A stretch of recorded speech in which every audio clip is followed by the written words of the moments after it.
Venezuela y el mundo siguen entendiendo los efectos directos e inmediatos de la caída de Nicolás Maduro, ocurrida hace 10 días en medio de una exitosa y limpia operación militar de Estados Unidos ordenada por el presidente Donald Trump. Hoy, 10 días después, en Venezuela están pasando cosas que eran insospechadas y que solamente podrían ocurrir tras el duro golpe a la estructura de narcopoder que estaba encabezada por Maduro. Su caída es la noticia más importante para la democracia en el hemisferio.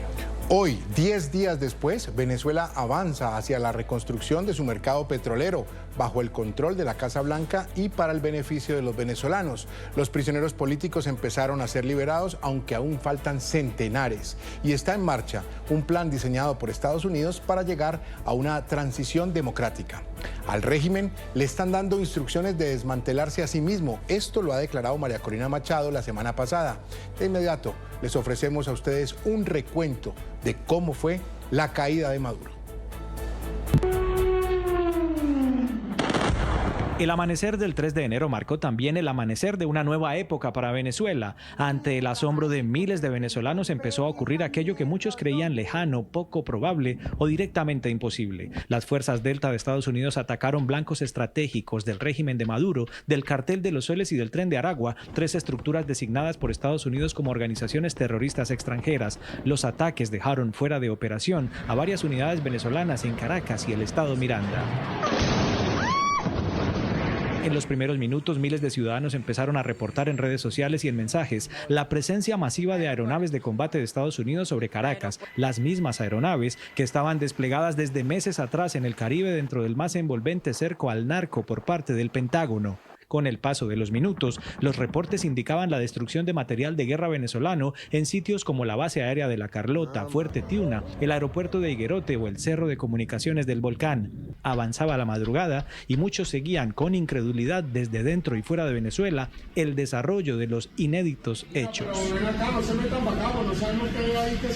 Imágenes de explosiones y de llamas llenaban de confusión y de expectativa a los venezolanos y a la opinión pública en todo el hemisferio. Tras un rato, quedó claro que Estados Unidos había entrado en acción, que la defensa del régimen había sido reducida, pero nada se sabía sobre la suerte de los buscados jefes del régimen. Los minutos seguían transcurriendo con lentitud. El sobrevuelo militar de Estados Unidos sobre Caracas y alrededores era notorio y cada vez más intenso. La incertidumbre también iba tornándose en extremo.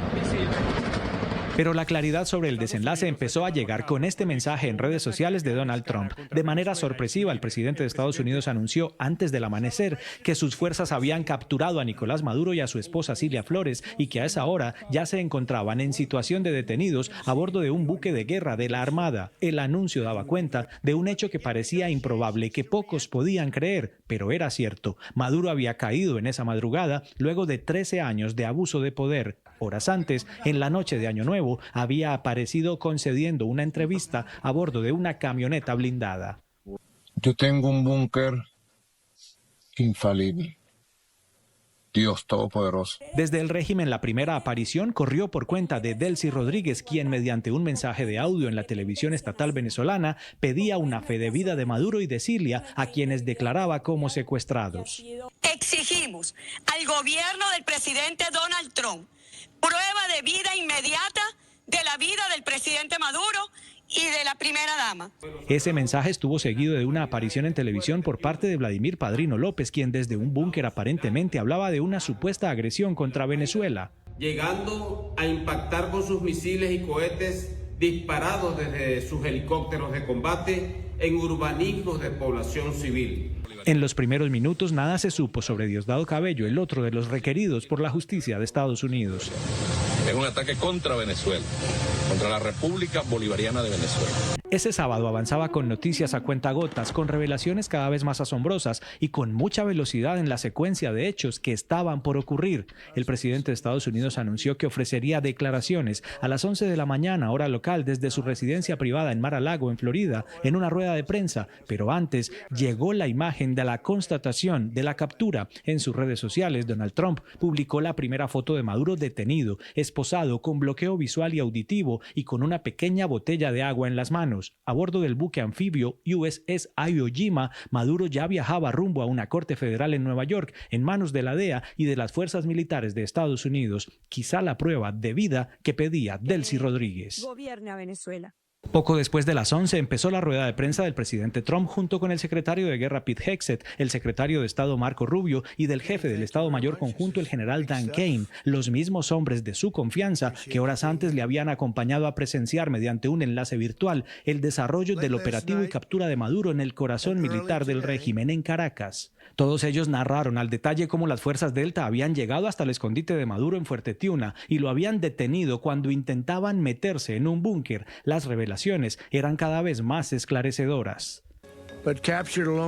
Fue mortal, pero fue capturado junto con su esposa Cilia Flores, ambos de los cuales ahora enfrentan la justicia estadounidense. Maduro y Flores han sido imputados en el Distrito Sur de Nueva York, Jay Clayton, por su campaña de narcoterrorismo mortal contra Estados Unidos y sus ciudadanos. Después de meses de trabajo de nuestros socios de inteligencia para encontrar Maduro y entender cómo podíamos avanzar, dónde vivía, dónde viajaba, qué comía, qué llevaba puesto, cuáles eran sus caminos. A inicios de diciembre, nuestra fuerza fue trazada presentando eventos clave. Se eligió el día clave para minimizar el daño potencial de civiles y maximizar el elemento de sorpresa y minimizar el daño a personal. Ese sábado siguió avanzando y también avanzó el traslado de Maduro y de Cilia Flores hacia Estados Unidos para enfrentar a la justicia. Del buque fueron remitidos en helicóptero hasta la base de Guantánamo en la isla de Cuba y de allí un avión 747 del Departamento de Justicia los condujo en un vuelo de 5 horas hasta Nueva York, a donde llegaron antes del anochecer. En cuestión de horas, Maduro había sido trasladado por más de 3.500 kilómetros desde su refugio en Caracas hasta las puertas de una corte en Nueva York. Allí una segunda imagen de Maduro detenido, esposado y con traje de preso, fue bajado del avión junto con su esposa Cilia y remitido al cuartel de la DEA en Nueva York. Caminando con dificultad, Maduro fue conducido desde las escalerillas a un calabozo por varios agentes de la DEA y del FBI. Allí pudo verse una serie de gestos de saludo y aparentemente de victoria de Maduro mientras era llevado por los brazos. En minutos estaría ya en una cárcel. Dentro del cuartel de la DEA en Nueva York, Maduro fue captado bajando con dificultad de un camión y por primera vez hubo una imagen cercana de su esposa Cilia, ya detenida, esposada y trasladada por agentes federales. Al ingresar en las oficinas federales, Maduro saludó y deseó feliz año a quienes lo veían pasar. Desde entonces y por el resto de ese sábado fueron divulgadas múltiples imágenes de Maduro y de Cilia Flores como prisioneros, ellos, los mismos que hasta hacía horas bailaban, cantaban y se burlaban de todo. Si quieren saber mi nombre cantando te lo diré, mi nombre que... Entre tanto, en Venezuela el régimen seguía hablando de secuestro. Intentaban establecer la cantidad de bajas que había dejado el operativo de las fuerzas militares de Estados Unidos. Finalmente dijeron que alrededor de 100 escoltas habían sido abatidos entre cubanos y venezolanos y empezaba un reacomodo en el poder ante la ausencia de Maduro. Delcy Rodríguez estaba señalada por Estados Unidos como encargada de Venezuela. Las preguntas eran muchas. Las primeras imágenes de la Carlota y del aeropuerto de Higuerote al llegar la luz del día mostraron la precisión de los ataques sobre el equipo militar y sobre las rutas de escape que tendría el régimen. Mientras Estados Unidos declaraba que Venezuela permanecía bajo su administración, Maduro fue citado a comparecer ante el Tribunal del Distrito Sur de Nueva York de inmediato para el mediodía del lunes 5 de enero, pero su traslado desde la cárcel hasta la corte empezó antes de las 8 de la mañana. Aquí llegó una nueva y muy comentada imagen de Maduro y de su esposa prisioneros. A bordo de una camioneta blindada fueron llevados hasta el helipuerto. De ese vehículo bajaron esposados con el traje de cualquier prisionero y con nuevas y notorias dificultades para caminar. Maduro utilizaba unas chancletas y al abordar y descender del helicóptero, así fue captado por las cámaras de la televisión en Nueva York. A su lado Cilia, quien tenía una venda en la frente y también caminaba con dificultad, atada por las manos. Ambos pidieron al juez y recibieron autorización de tener servicio médico dentro de la cárcel. En el helicóptero fueron llevados sobre el río Hudson desde Brooklyn hasta Manhattan para llegar a la corte. En el traslado lento, decenas de agentes con armamento custodiaban cada uno de sus pasos. Al llegar al camión blindado para recorrer unas calles de Manhattan, Maduro tuvo que ser nuevamente ayudado para poder subir.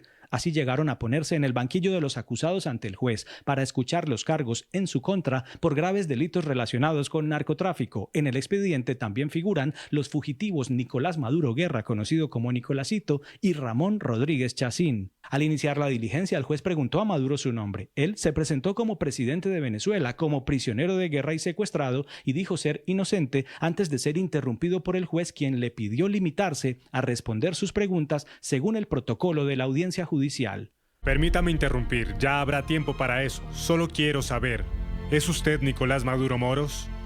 Sí.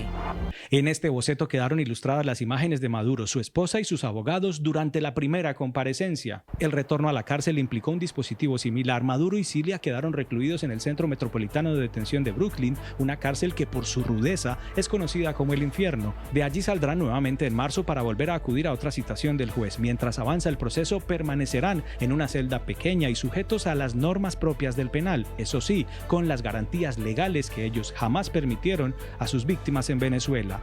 Maduro está preso desde hace 10 días y Venezuela avanza hacia la democracia bajo el control del gobierno de Donald Trump.